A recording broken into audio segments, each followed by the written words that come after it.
ಇನ್ನೊಂದು 6 ಮಾರ್ಕ್ಸಿಂದ ಒಂದು ಲೆಕ್ಕ ಇದೆ. ಆ ಲೆಕ್ಕನ ಯಾವ ತರ ಮಾಡಬೇಕು ಅನ್ನೋದನ್ನ ತೋರಿಸ್ತೀನಿ. 5ನೇ ಚಾಪ್ಟರ್ ಇದೆ ಅದು ಲೆಕ್ಕ.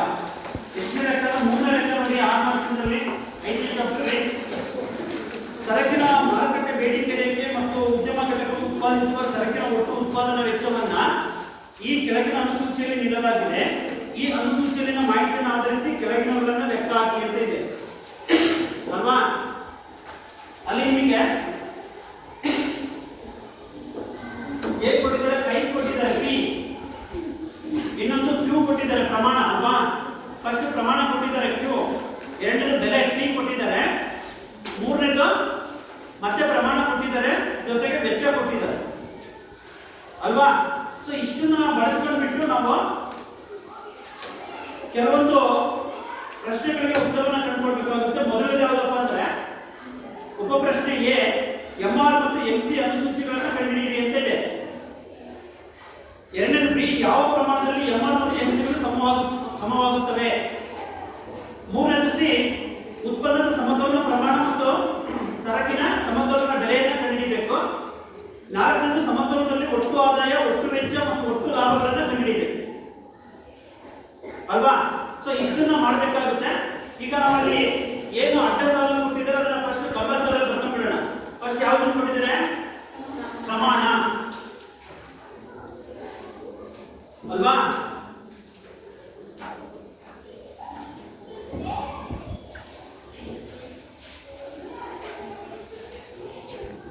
ನೆಕ್ಸ್ಟ್ ಬೆಲೆ.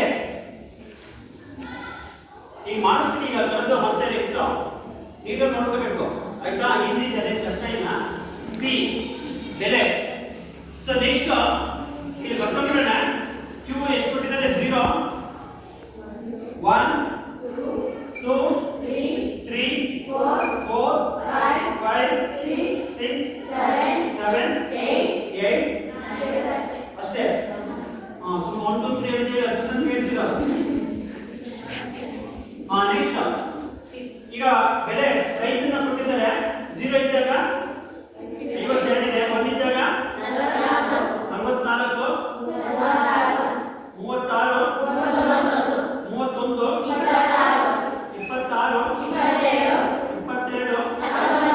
16 13 ಸರಿ ಆಯ್ತಾ? ಸೊ ಈಗ ನೆಕ್ಸ್ಟ್ ಅವರು ವೆಚ್ಚವನ್ನು ಕೊಟ್ಟಿದ್ದಾರೆ. ಟಿಸಿ ಟೋಟಲ್ ಕಾಸ್ಟ್ ಕೊಟ್ಟಿದ್ದಾರೆ. 10 60 90 100 102 105 109 115 125 ಅಂತ ಕೊಟ್ಟಿದ್ದಾರೆ. ಈಗ ಫಸ್ಟ್ ನಾವು ಏನು ಮಾಡಬೇಕಪ್ಪ ಅಂದ್ರೆ ಲೆಕ್ಕ ಮಾಡಬೇಕಾದ್ರೆ ಟಿಆರ್ ಕಂಡುಹಿಡಿಯಬೇಕು, ಟೋಟಲ್ ರೆವೆನ್ಯೂ ಕಂಡುಹಿಡಿಯಬೇಕು. ಈಗ ನಿಮಗೆ ಟೋಟಲ್ ರೆವೆನ್ಯೂ ಕಂಡುಹಿಡಿಯೋ ಸೂತ್ರ ಗೊತ್ತಿದೆಯಾ? TR is equal to P into Q ಅಲ್ವಾ? TR is equal to P into Q. So ಹಾಗಾಗಿ ಇಲ್ಲಿ ಹೇಗೆ ಬರ್ತದೆ? TR equals P into Q. ಈ ಕಾಲಮನ್ನ ಇಲ್ಲಿ ನಾವು ಮಾಡಬೇಕಾಗುತ್ತೆ. ಈಗ ಗುಣಿಸ್ಬೇಕಷ್ಟೇ ಅವನ್ನ. ಪಿ ಮತ್ತೆ ಕ್ಯೂನ ಗುಣಿಸಿದ್ರೆ ಟಿಆರ್ ಸಿಗುತ್ತೆ ಹೌದಲ್ಲ? ಈಗ 0 ಇಂಟು 52 0ನೇ ಅಲ್ವಾ? So next 1 into 44 44. Next 2 into 36 72. Next 3 into 31 93. 4 into 26 104. 5 into 22 110. 19 into 6 114.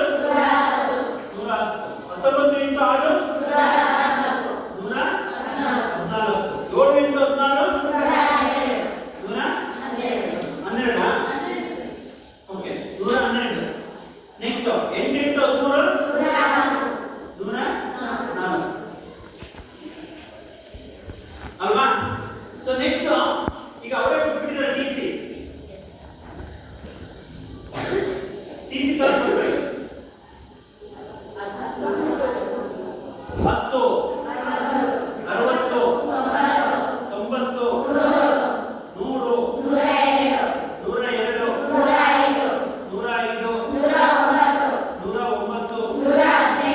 109 125 ಓಕೆನಾ? ಸೊ ಇಷ್ಟು ಕೊಟ್ಟಿದ್ದಾರೆ. ಈಗ ನೆಕ್ಸ್ಟ್ ನೀವು ಎರಡು ಕಾಲಮನ್ನ ಕಂಡುಹಿಡಿಯಬೇಕಾಗುತ್ತೆ. ಒಂದು ಎಂಆರ್ ಮತ್ತು ಎಂಸಿ. ಎಂಆರ್ ಕಂಡುಹಿಡಿಯೋ ಸೂತ್ರ ನಿಮಗೆ ಗೊತ್ತಿದೆ. MR equal equals TRN minus TRN minus n minus 1. ಸೂತ್ರ ಎಂತಿದೆ ಇದು? MR is equal to TRN minus TRN minus 1. ಈಗ ಅಲ್ಲಿ ಏನಿಲ್ಲ ಮೈನಸ್ ಮಾಡ್ತಾ ಹೋದ್ರೆ ನಿಮಗೆ ಸಿಕ್ಬಿಡುತ್ತೆ. ಈಗಾಗಲೇ ಇದು MR ಕಂಡುಹಿಡಿಯಲು ಸಾಕಷ್ಟು ನಾವು ಲೆಕ್ಕಗಳನ್ನು ಮಾಡಿದ್ವಲ್ವಾ? ಸೊ ಹಾಗಾಗಿ ಇಲ್ಲಿ 0 0 ನೇ. ಸೊ ನೆಕ್ಸ್ಟ್ 44 minus 0 44 ಅಲ್ವಾ? ಅದು ಹೆಂಗ್ ಮಾಡ್ತೀನಿ ಅಂತ ನಿಮಗೆ ನಾನು ಲಾಸ್ಟ್ ಹೇಳ್ಕೊಟ್ಟಿದ್ದೀನಿ. ಸೊ ಇಲ್ಲಿ ಇದು MR 1 ಆಗುತ್ತೆ ಅಲ್ವಾ? MR1 is equal to TR1 minus TR TR1 minus 1. और नेक्स्ट ಏನಾಗುತ್ತೆ TR1 minus TR0 ಅಲ್ವಾ? TR1 ಎಷ್ಟಿದೆ? 44 ಇದೆ minus TR0 ಎಷ್ಟಿದೆ? 0 ಇದೆ. is equal to ಎಷ್ಟಾಯ್ತು? ಹಾಗಾಗಿ 44 ನ ಬರೆದಿದ್ದೀವಿ. ಇದೇ ತರ ಸೇಮ್ ನೆಕ್ಸ್ಟ್ ನೋಡಿ MR2 ಕಂಡುಹಿಡಿಯಬೇಕು. MR2 is equal to TR2 minus TR2 minus 1 ಅಲ್ವಾ? TR2 ಎಷ್ಟಾಗುತ್ತೆ? 72 ಆಗುತ್ತೆ. TR1 ಎಷ್ಟಾಗುತ್ತೆ? 44 ಆಗುತ್ತೆ. 72 ಗೆ 44 ನ ಮೈನಸ್ ಮಾಡಿದ್ರೆ ಎಷ್ಟು ಬರುತ್ತೆ? 28 ಬರುತ್ತೆ. Next MR3 is equal to TR3 minus TR3 minus 1. ಅಲ್ಲಿ TR3 minus TR2 ಆಗುತ್ತೆ. TR3 ಎಷ್ಟಿದೆ? 93 ಇದೆ. TR2 ಎಷ್ಟಿದೆ? 72 ಇದೆ. ಅದರ ಮೈನಸ್ ಮಾಡಿದ್ರೆ ಎಷ್ಟು ಬರುತ್ತೆ? 21 ಬರುತ್ತೆ. ಓಕೆ ನೆಕ್ಸ್ಟ್ 104 ರಲ್ಲಿ 93 ನ ಮೈನಸ್ ಮಾಡಿದ್ರೆ 11. ನೆಕ್ಸ್ಟ್ 110 ರಲ್ಲಿ 104 ನ ಮೈನಸ್ ಮಾಡಿದ್ರೆ 6. ನೆಕ್ಸ್ಟ್ 114 ರಲ್ಲಿ 110 ನ ಮೈನಸ್ ಮಾಡಿದ್ರೆ 4. 112 ರಲ್ಲಿ 114 ನ ಮೈನಸ್ ಮಾಡಿದ್ರೆ ಮೈನಸ್ 2. ನೆಕ್ಸ್ಟ್ 104 ರಲ್ಲಿ 112 ನ ಮೈನಸ್ ಮಾಡಿದ್ರೆ ಮೈನಸ್ 8. ಅರ್ಥ ಆಯ್ತಲ್ಲ? ಆ ಕಾಲಮ್ ಏನು ಮಾಡ್ತೀವಿ ಅಂತ ಅರ್ಥ ಆಯ್ತಲ್ಲ? ಸೂತ್ರ ಇದೆ, ಅದ್ರ ಪ್ರಕಾರ ಮಾಡ್ತಾ ಹೋಗ್ಬೇಕು. ನಾವು ಲಾಸ್ಟ್ ಕ್ಲಾಸಲ್ಲಿ ನಿಮಗೆ 89 ಕಂಡುಹಿಡಿಯಬೇಕು ಅನ್ನೋದನ್ನ ಹೇಳ್ಕೊಟ್ಟಿದ್ದೀವಿ. ಓಕೆ ನೆಕ್ಸ್ಟ್ ಯಾವುದು ಕಂಡುಹಿಡಿಯಬೇಕು? MC ಕಂಡುಹಿಡಿಯಬೇಕು. MC ಕಂಡುಹಿಡಿಯೋ ಸೂತ್ರ ಸೇಮ್. ಇಲ್ಲಿ MR ಇರುತ್ತೆ, ಅಲ್ಲಿ TC. MC ಇದೆ, ಅಲ್ಲಿ TC. MC is equal to TC n minus TC n minus 1. n minus 1 same. ಈಗ ಹೇಗೆ ನಾವು MR ಕಂಡುಹಿಡಿದ್ವಾ ಅದೇ ತರ ಅದನ್ನ ಕಂಡುಹಿಡಿತಾ ಹೋಗ್ಬೇಕು. ಈಗ ಇಲ್ಲಿ 0 ಫಸ್ಟ್ ಇಂದು ಏನಾಗುತ್ತೆ? 0 ನೇ. ಓಕೆನಾ? ಸೊ ನೆಕ್ಸ್ಟ್ ಏನ್ ಮಾಡಬೇಕು ನಾವು? 90 ರಿಂದ ಸರಿ 60 ರಿಂದ 10 ನ್ನ ಕಳೆಯಬೇಕು. ಸೊ ಎಷ್ಟು ಬರುತ್ತದೆ? 50 ಬರುತ್ತೆ. ನೆಕ್ಸ್ಟ್ 90 ರಿಂದ 60 ನ್ನ ಕಳೆಯಬೇಕು. ಎಷ್ಟು ಬರುತ್ತೆ? 30 ಬರುತ್ತೆ. ನೆಕ್ಸ್ಟ್ 100 ರಿಂದ 90 10. ನೆಕ್ಸ್ಟ್ 102 ರಿಂದ 100 2. ನೆಕ್ಸ್ಟ್ 105 ರಿಂದ 102 3. ನೆಕ್ಸ್ಟ್ 109 ರಿಂದ 105 4. ನೆಕ್ಸ್ಟ್ 115 ರಿಂದ 109 6. ನೆಕ್ಸ್ಟ್ ಲಾಸ್ಟ್ 125 ರಿಂದ 115 10. ಇಷ್ಟ ಆಯ್ತು. ಈಗ ಮೊದಲನೇ ನಮ್ದು ಉಪ ಪ್ರಶ್ನೆ ಏನಿತ್ತು? MR ಮತ್ತು MC ಯ ಸೂಚಿಗಳನ್ನು ಕಂಡುಹಿಡಿಯಿರಿ ಅಂತ ಇತ್ತು. ಕಂಡುಹಿಡಿಯಬೇಕು MR ಮತ್ತು MC ಯ ಸೂಚಿ. ಆಯ್ತಲ್ಲ? ಇದರಲ್ಲಿ ಡೌಟ್ ಇದೆಯಾ? ಇದನ್ನ ಹೆಂಗ್ ಕಂಡುಹಿಡಿಯಬೇಕು ಅಂತ ಏನಾದ್ರು ಕಷ್ಟ ಇದೆಯಾ? ಮಾದೇವಿ, ಇಟ್ಕೆ ಮಾದೇವಿ, ಕಷ್ಟ ಇದೆಯಾ? ನೀನೇ ಕಷ್ಟ ಇತ್ತಾ? ಅವ್ರೇ ನೋಡ್ತೀಯಾ? ಪಕ್ಕದಾಗಿರೋಣ. ಆಯ್ತು. ಇದು MR ಮತ್ತೆ MC ಅದು ಕಂಡುಹಿಡಿಯೋದು ಅರ್ಥ ಆಗಿದೆಯಲ್ಲ? ಓಕೆ ನೆಕ್ಸ್ಟ್ ಎರಡನೇ ಪ್ರಶ್ನೆ ಏನು? ಯಾವ ಪ್ರಮಾಣದಲ್ಲಿ MR ಮತ್ತು MC ಗಳು ಸಮವಾಗಿರುತ್ತವೆ? ಅಲ್ಲಿ ನೋಡಿ MR ಮತ್ತು MC ನೋಡಿ ಯಾವ ಪ್ರಮಾಣದಲ್ಲಿ ಸಮ ಆಗಿದೆ? 6 ಅಲ್ವಾ?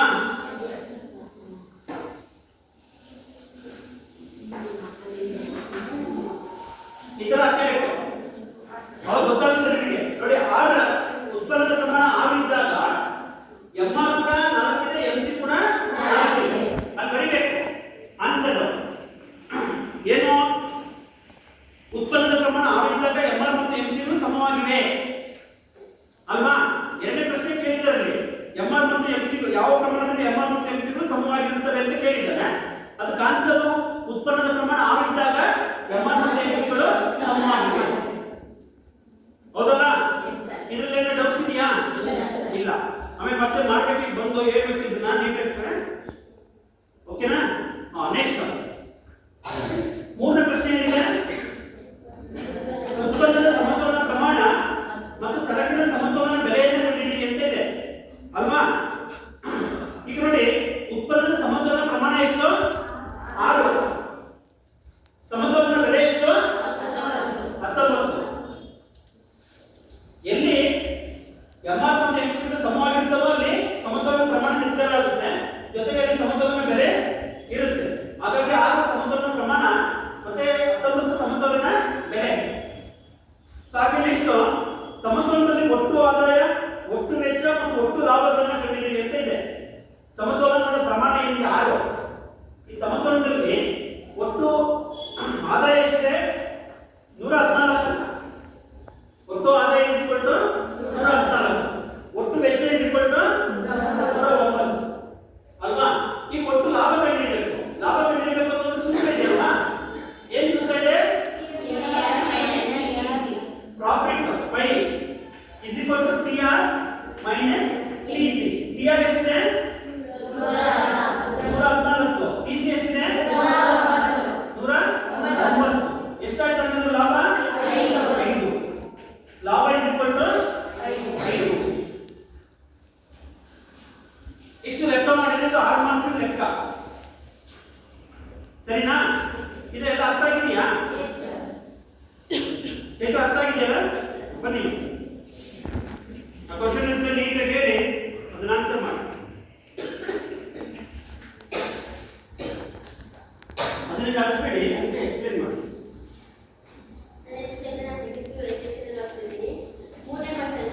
ಸರಕಿನ ಮಾರುಕಟ್ಟೆ ಬೇಡಿಕೆ ರೇಖೆ ಮತ್ತು ಉದ್ಯಮ ಘಟಕವು ಉತ್ಪಾದಿಸುವ ಸರಕಿನ ಒಟ್ಟು ಉತ್ಪಾದನಾ ವೆಚ್ಚವನ್ನು ಈ ಕೆಳಗಿನ ಅನುಸೂಚಿಯಲ್ಲಿ ನೀಡಲಾಗಿದೆ. ಈ ಅನುಸೂಚಿಯಲ್ಲಿ ಮಾಹಿತಿಯನ್ನು ಆಧರಿಸಿ ಕೆಳಗಿನ ಲೆಕ್ಕ ಮಾಡಬೇಕಾಗಿದೆ. ಒಂದನೇ ಲೆಕ್ಕ ಎ MR ಮತ್ತು MC ಅನುಸೂಚಿಗಳನ್ನ ಕಂಡುಹಿಡಬೇಕು. ಬಿ ಯಾವ ಪ್ರಮಾಣದಲ್ಲಿ MR ಮತ್ತು MC ಗಳು ಸಮನಾಗಿರುತ್ತದೆ ಅನ್ನೋದನ್ನು ಕಂಡುಹಿಡಬೇಕು. ಸಿ ಉತ್ಪನ್ನದ ಸಮತೋಲನ ಪ್ರಮಾಣ ಮತ್ತು ಸರಕಿನ ಸಮತೋಲನ ಬೆಲೆ ಕಂಡುಹಿಡಬೇಕು. ಡಿ ಸಮತೋಲನದಲ್ಲಿ ಒಟ್ಟು ಆದಾಯ ಮತ್ತು ಒಟ್ಟು ವೆಚ್ಚ ಮತ್ತು ಒಟ್ಟು ಲಾಭ ಎಷ್ಟಿರುತ್ತೆ ಅನ್ನೋದನ್ನ ಕಂಡುಹಿಡಬೇಕು. ಅಲ್ಲೇ ಕೊಟ್ಟಿದ್ದಾರೆ ಪ್ರಮಾಣ ಮತ್ತು ಬೆಲೆನ, ಅದನ್ನ ಅಡ್ಡ ಸಾಲಿನಲ್ಲಿ ಕೊಟ್ಟಿರ್ತಾರೆ, ಅದನ್ನ ಕಂಬ ಸಾಲಿನಲ್ಲಿ ಬರ್ಕೊಳ್ಬೇಕು. ಪ್ರಮಾಣ Q ಕೊಟ್ಟಿದ್ದಾರೆ 1 2 3 4 5 6 7 8 ಅಂತ.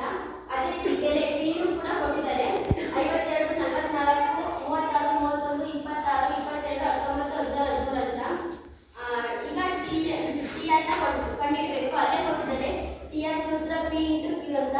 P ಮತ್ತೆ Q ನ ಗುಣಿಸಬೇಕು. ಆಗ P ಮತ್ತೆ P × Q ನ ಮಾಡಿದಾಗ 0 ಬರುತ್ತೆ. 52 × 0 ಮಾಡಿದಾಗ 0 ಬರುತ್ತೆ. ಅದೇ ರೀತಿ 1 ಮತ್ತೆ 44 ನ 8 ಮಾಡಿದಾಗ 44 ಬರುತ್ತೆ. 2 ನ 36 ನಿಂದ ಗುಣಿಸಿದಾಗ 72 ಬರುತ್ತೆ. ಅದೇ ರೀತಿ 3 ನ 31 ರಿಂದ ಗುಣಿಸಿದಾಗ 93 ಬರುತ್ತೆ. 4 ನ 26 ರಿಂದ ಗುಣಿಸಿದಾಗ 104 ಬರುತ್ತೆ. 5 ನ 22 ರಿಂದ ಗುಣಿಸಿದಾಗ 110 ಬರುತ್ತೆ. ಅದೇ ರೀತಿ 6 ನ 19 ರಿಂದ ಗುಣಿಸಿದಾಗ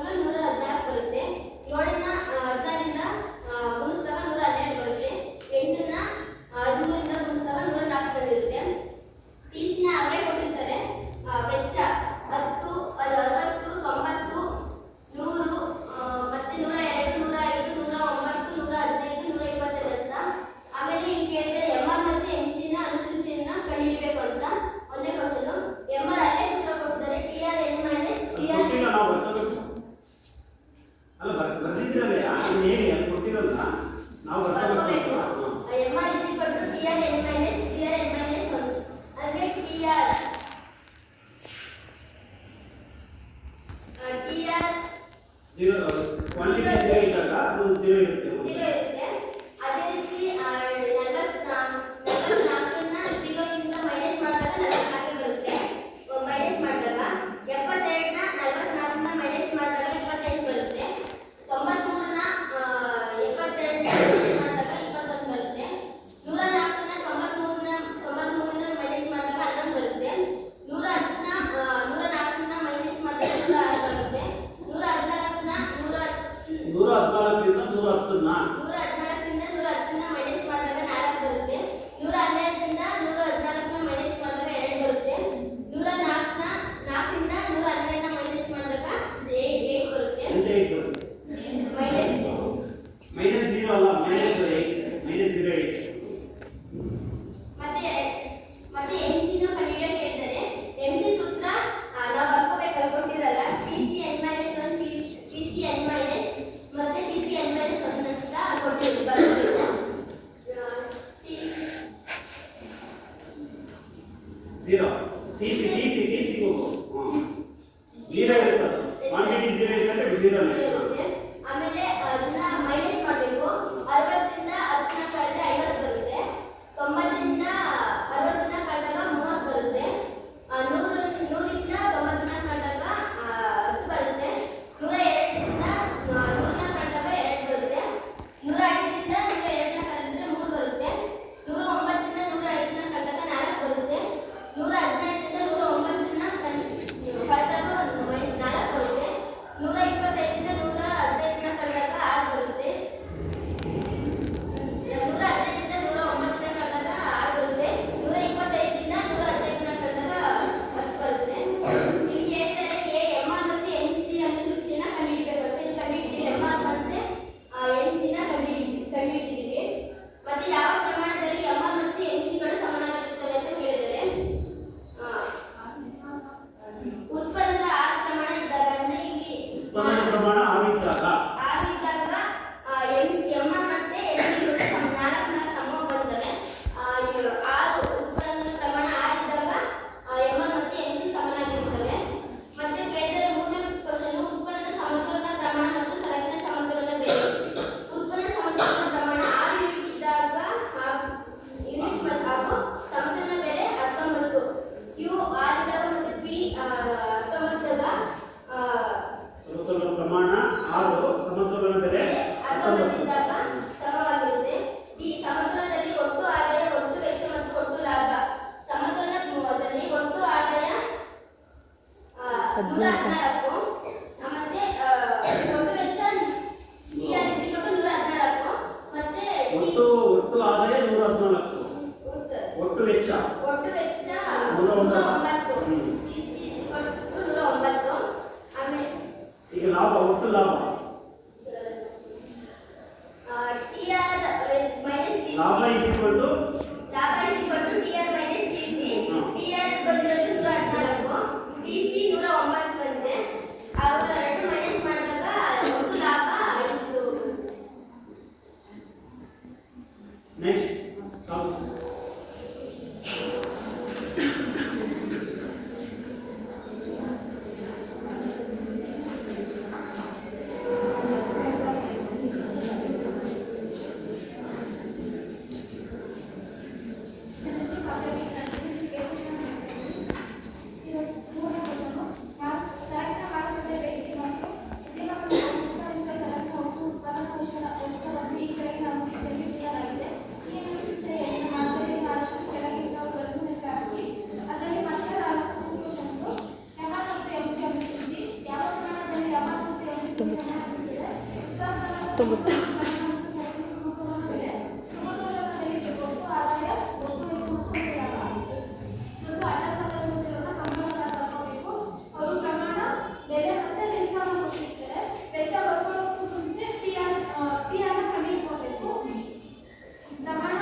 72. ಆಮೇಲೆ ಟಿಸಿ ಬರ್ಕೊಂಡು ಇಲ್ಲಿ ಹೇಳಿದ್ದಾರೆ ಎಂಸಿ ಮತ್ತು ಎಂಆರ್ ಮತ್ತು ಎಂಸಿ ಅನ್ನು ಸೂಚಿಸಿ ಒಂದು ಎಂಆರ್ ನ ಕಂಡುಹಿಡ್ಕೋಬೇಕು. ಎಂಆರ್ ನ ಕಂಡುಹಿಡಿಯೋದ್ರಿಂದ ಟಿಆರ್ ಎಲ್ ಮೈನಸ್ 1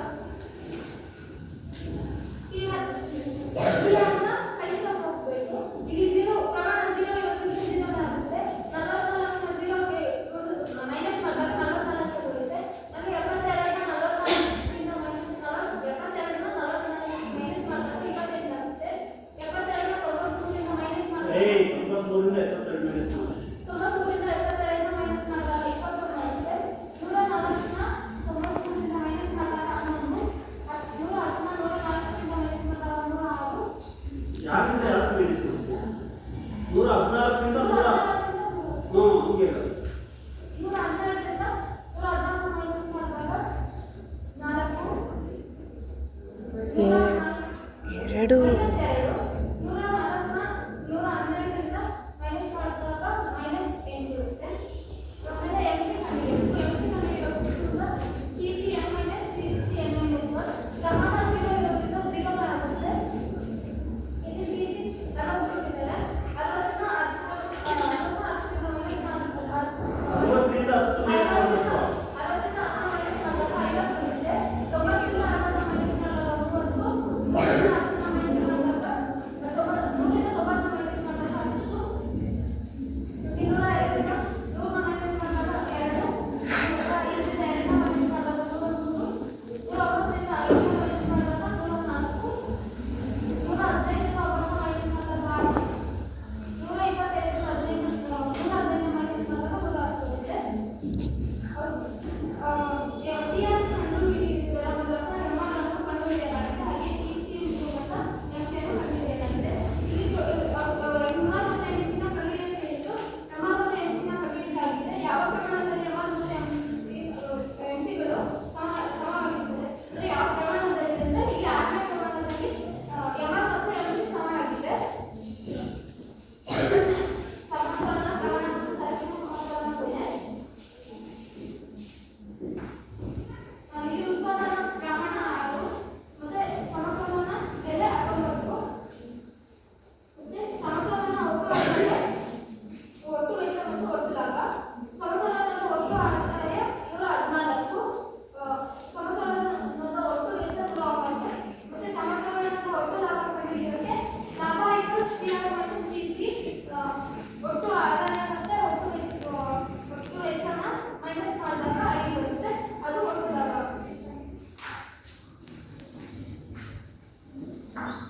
ಕಾವ್ಯ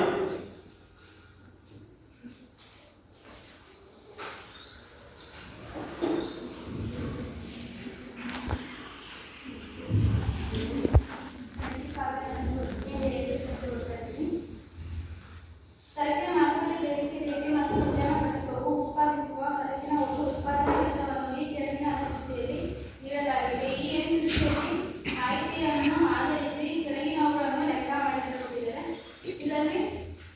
ಇದರಲ್ಲಿ ಪ್ರಮಾಣ ಮತ್ತು ಬೆಲೆಗಳನ್ನ ಅಡ್ಡಸನ್ನಾಗಿ ಕೊಟ್ಟಿದ್ದಾರೆ. ಕ್ರಮಸರಣಿಯನ್ನು ನಾವು ಬರ್ಕೊಂಡ್ಬಿಟ್ಟು ಪ್ರಮಾಣ 0, 1, 2, 3, 4, 5, 6, 7 ಎಂಟು ಕೊಟ್ಟಿದ್ದಾರೆ. ಮತ್ತು ಬೆಲೆ 52, 44, 36, 31, 26, 22, 19, 16, 13. ಈಗ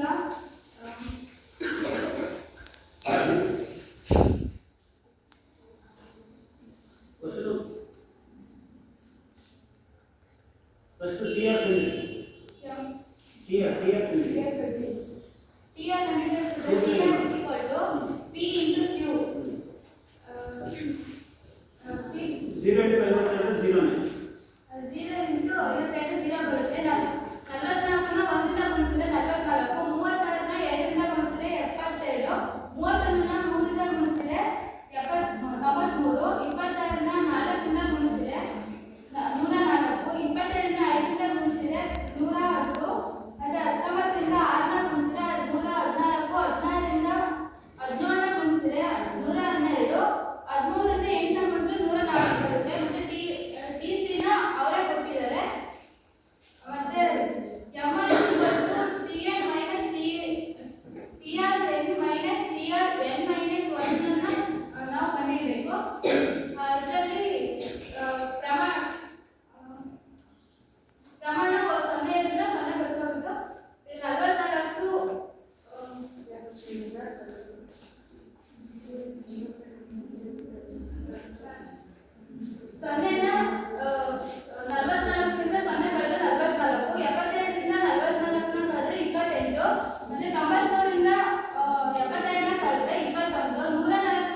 28. ಈಗ ಇದೆಲ್ಲ ಅರ್ಥ ಆಯ್ತಾ? ಹಾ. ಏನಿಲ್ಲ, ಸಿಂಪಲ್ ಇದೆ. ಪ್ರಶ್ನೆನ ಈಸಿಯಾಗಿ ಅರ್ಥ ಮಾಡ್ಕೋಬೇಕಷ್ಟೇ. ಸರಕಿನ ಮಾರುಕಟ್ಟೆ ಬೇಡಿಕೆ ರೇಖೆ ಮತ್ತು ಉದ್ಯಮ ಘಟಕ ಉತ್ಪಾದಿಸುವ ಸರಕಿನ ಒಟ್ಟು ಉತ್ಪಾದನಾ ವೆಚ್ಚವನ್ನು ಈ ಕೆಳಗಿನ ಅನುಸೂಚಿಯಲ್ಲಿ ಕೊಡಲಾಗಿದೆ. ಈ ಅನುಸೂಚಿಯನ್ನು ಮಾಹಿತಿಯನ್ನು ಆಧರಿಸಿ ಕೆಳಗಿನಗಳನ್ನು ಲೆಕ್ಕ ಹಾಕಿ ಅಂತ ಕೇಳ್ತಾರೆ. ಇದು ಅಲ್ಲಿ ಪ್ರಮಾಣ ಅಂದ್ರೆ ಕ್ವಾಂಟಿಟಿ ಕೊಡ್ತಾರೆ, ಪ್ರಮಾಣ. ನೆಕ್ಸ್ಟ್ ಬೆಲೆ ಕೊಟ್ಟಿರ್ತಾರೆ. ನೆಕ್ಸ್ಟ್ ಅಲ್ಲಿ ಟೋಟಲ್ ಕಾಸ್ಟ್ ಕೊಟ್ಟಿದ್ದಾರೆ, ವೆಚ್ಚ ಕೊಟ್ಟಿದ್ದಾರೆ. ಇನ್ನು ಉಳಿಕೆ ಬಾಕಿ ಏನಿದೆ ಅದನ್ನು ನಾವು ಲೆಕ್ಕ ಮಾಡ್ಕೋಬೇಕು. ಸೊ ಫಸ್ಟ್ ಅಲ್ಲಿ ಉಪ ಪ್ರಶ್ನೆಗಳನ್ನ ಕೇಳಿದ್ದಾರೆ. ಏನ್ ಕೇಳಿದ್ದಾರೆ? ಎಂಆರ್ ಮತ್ತು ಎನ್ಸಿ ಅನುಸೂಚಿಗಳನ್ನ ಕಂಡುಹಿಡಿಯಿರಿ ಅಂತ ಕೇಳಿದ್ದಾರೆ. ಇಲ್ಲಿ ಎಂಆರ್ ಅನುಸೂಚಿಯನ್ನು ಕಂಡುಹಿಡಿಯಬೇಕು ಅಂದ್ರೆ ನಮಗೆ ಟಿಆರ್ ಅನುಸೂಚಿ ಬೇಕು. ಒಟ್ಟು ಆದಾಯದ ಟೇಬಲ್ ಬೇಕಾಗುತ್ತಲ್ವಾ? ಆ ಕಾಲವನ್ನು ಕಂಡುಹಿಡಿದರೆ ನಮಗೆ ಈಸಿಯಾಗಿ ಎಂಆರ್ ಅನ್ನು ಕಂಡುಹಿಡಿಯಲಿಕ್ಕೆ ಸಾಧ್ಯ ಆಗುತ್ತೆ. ಹಾಗಾಗಿ ಟಿಆರ್ ಕಂಡುಹಿಡಿಯಬೇಕಂದ್ರೆ TR into P into Q ಮಾಡಬೇಕು. ಕ್ಯೂ ಇದೆ, ಪಿ ಇದೆ, ಅವೆರಡನ್ನು ಗುಣಿಸಿದ್ರೆ ನಮಗೆ ಸಿಗುತ್ತೆ. 0 ಇಂಟು 52 0ನೇ, 1 ಇಂಟು 44 44 ಬರುತ್ತೆ, 2 ಇಂಟು 36 72 ಬರುತ್ತೆ, 3 ಇಂಟು 31 93 ಬರುತ್ತೆ, 4 ಇಂಟು 22 104 ಬರುತ್ತೆ, 5 ಇಂಟು 22 110 ಬರುತ್ತೆ, 6 ಇಂಟು 19 114, 7 ಇಂಟು 16 112 ಬರುತ್ತೆ, 8 ಇಂಟು 13 104 ಬರುತ್ತೆ. ಈಗ ಟಿಆರ್ ಕಾಲಮ್ ಆಯ್ತು. ಈಗ ನೆಕ್ಸ್ಟ್ ಟಿಸಿ ಕಾಲಮ್ ಅವರೇ ಕೊಟ್ಟಿದ್ದಾರೆ, ಅದನ್ನ ಬರ್ಕೊಳ್ಳಿ. ಸೊ ನೆಕ್ಸ್ಟ್ ಎರಡು ಕಾಲಮ್ನ ಎಂಆರ್ ಮತ್ತು ಎನ್ಸಿ ಅನುಸೂಚಿಗಳನ್ನ ಕಂಡುಹಿಡಿಯಿರಿ ಅಂತ ಹೇಳಿದ್ದಾರೆ. ಸೊ ಇಲ್ಲಿ ಸೂತ್ರ ಬರ್ಕೊಳ್ಳಿ. MR TRN - TRN - 1. ಇಲ್ಲಿ ಟಿಆರ್ ಕಾಲಮ್ ಇದೆ, ಹಾಗಾಗಿ ನಿಮಗೆ ಸ್ವಲ್ಪ ಇಲ್ಲಿ ಸ್ಟಾರ್ಟ್ ಮೊದಲು ಪ್ರಮಾಣ 0 ಇದ್ದಾಗ ಟಿಆರ್ ಕೂಡ 0 ಇರುತ್ತೆ. ಅಲ್ಲಿ 0 ಬರ್ಕೊಂಡ್ರಿ. ನೆಕ್ಸ್ಟ್ 44 ಮೈನಸ್ 0 44 ಅಲ್ವಾ? 72 ಮೈನಸ್ 44 28 ಬರುತ್ತೆ. 93 ಮೈನಸ್ 72 21. 104 ರಿಂದ 93ನ ಮೈನಸ್ ಮಾಡಿದ್ರೆ 11 ಬರುತ್ತೆ. 110 ರಿಂದ 104ನ ಮೈನಸ್ ಮಾಡಿದ್ರೆ 6 ಬರುತ್ತೆ. 114 ರಿಂದ 110ನ ಮೈನಸ್ ಮಾಡಿದ್ರೆ 4 ಬರುತ್ತೆ. 112 ರಿಂದ 114ನ ಮೈನಸ್ ಮಾಡಿದ್ರೆ ಮೈನಸ್ 7 ಬರುತ್ತೆ. 110 104ನ 104 ರಿಂದ 112ನ ಮೈನಸ್ ಮಾಡಿದ್ರೆ ಮೈನಸ್ 8 ಬರುತ್ತೆ. ಆಯ್ತು. ಈಗ ನೆಕ್ಸ್ಟ್ ಎನ್ಸಿ ಕಾಲಮ್ ಕಂಡುಹಿಡಿಯಬೇಕು. NC TCM - TCM - 1. ಇಲ್ಲಿ TC ಕಾಲಮ್ ಇದೆ ಅಲ್ವಾ? ಇಲ್ಲಿ 0 ಇದ್ದಾಗ 0 ನೇ ಬರುತ್ತೆ. ಪ್ರಮಾಣ 0 ಇದ್ದಾಗ 0 ನೇ. ಸೊ ನೆಕ್ಸ್ಟ್ 60 ರಿಂದ 10ನ ಮೈನಸ್ ಮಾಡಿದ್ರೆ 50 ಬರುತ್ತೆ. ನೆಕ್ಸ್ಟ್ 90ರಿಂದ 60ನ ಮೈನಸ್ ಮಾಡಿದ್ರೆ 30 ಅಲ್ವಾ? 100 ರಿಂದ 90ನ ಮೈನಸ್ ಮಾಡಿದ್ರೆ 10 ಬರುತ್ತೆ. 102 ರಿಂದ 100ನ ಮೈನಸ್ ಮಾಡಿದ್ರೆ 2 ಬರುತ್ತೆ. 105 ರಿಂದ 102ನ ಮೈನಸ್ ಮಾಡಿದ್ರೆ 3 ಬರುತ್ತೆ. 109 ರಿಂದ 105ನ ಮೈನಸ್ ಮಾಡಿದ್ರೆ 4 ಬರುತ್ತೆ. 115 ರಿಂದ 109ನ ಮೈನಸ್ ಮಾಡಿದ್ರೆ 6 ಬರುತ್ತೆ. 125ರಿಂದ 115ನ ಮೈನಸ್ ಮಾಡಿದ್ರೆ 10 ಬರುತ್ತೆ. ಈಗ ಎಂಆರ್ ಮತ್ತು ಎನ್ಸಿ ಅನುಸೂಚಿನ ಕಂಡುಹಿಡಿಯಿರಿ. ಈಗ ಉಪ ಪ್ರಶ್ನೆಗಳಿಗೆ ಆನ್ಸರ್ ಮಾಡಬೇಕಲ್ಲ. ಈಗ ಮೊದಲನೇದು ಉಪ ಪ್ರಶ್ನೆ ಇದೆ, ಎಂಆರ್ ಮತ್ತು ಎನ್ಸಿ ಅನುಸೂಚಿಗಳನ್ನ ಕಂಡುಹಿಡಿಯಿರಿ ಅಂತ ಇದೆ. ಕಂಡುಹಿಡಿದಿದ್ದೀವಿ ಅಂತ ಹೇಳಬೇಕು ಅಲ್ವಾ? ಎಂಆರ್ ಮತ್ತು ಎನ್ಸಿ ಅನುಸೂಚಿಗಳನ್ನ ಕಾಲಮ್ 5 ಮತ್ತು 6 ರಲ್ಲಿ ಕಂಡುಹಿಡಿಯಲಾಗಿದೆ ಅಲ್ವಾ? ಇಲ್ಲಿ ಇದು ಮೊದಲನೇ ಕಾಲಮ್ 1 2 3 4 5 6. ಎಂಆರ್ ಮತ್ತು ಎನ್ಸಿ ಅನುಸೂಚಿಗಳನ್ನ ಕಾಲಮ್ ನಂಬರ್ 5 ಮತ್ತು 6 ರಲ್ಲಿ ಕಂಡುಹಿಡಿಯಲಾಗಿದೆ. ಓಕೆನಾ? ನೆಕ್ಸ್ಟ್ ಎರಡನೇ ಪ್ರಶ್ನೆ ಇದೆ, ಯಾವ ಪ್ರಮಾಣದಲ್ಲಿ ಎಂಆರ್ ಮತ್ತು ಎನ್ಸಿಗಳು ಸಮವಾಗಿರುತ್ತವೆ ಅಂತ ಕೇಳಿದ್ದಾರೆ. ಇಲ್ಲಿ ನೋಡಿ ಟೇಬಲ್ ನಿಮಗೆ ಗೊತ್ತಾಗುತ್ತೆ. ಇಲ್ಲಿ ಎಂಆರ್ ಕಾಲಮ್ ಇದೆ, ಎನ್ಸಿ ಕಾಲಮ್ ಇದೆ. ಎಲ್ಲಿ ಸಮ ಇದೆ? 4 4 ಇದೆ. ಇಲ್ಲಿ ಉತ್ಪನ್ನದ ಪ್ರಮಾಣ 6 ಇದ್ದಾಗ ಎಂಆರ್ ಮತ್ತು ಎನ್ಸಿಗಳು 4 ರಲ್ಲಿ ಸಮವಾಗಿರುತ್ತವೆ. ಓಕೆನಾ?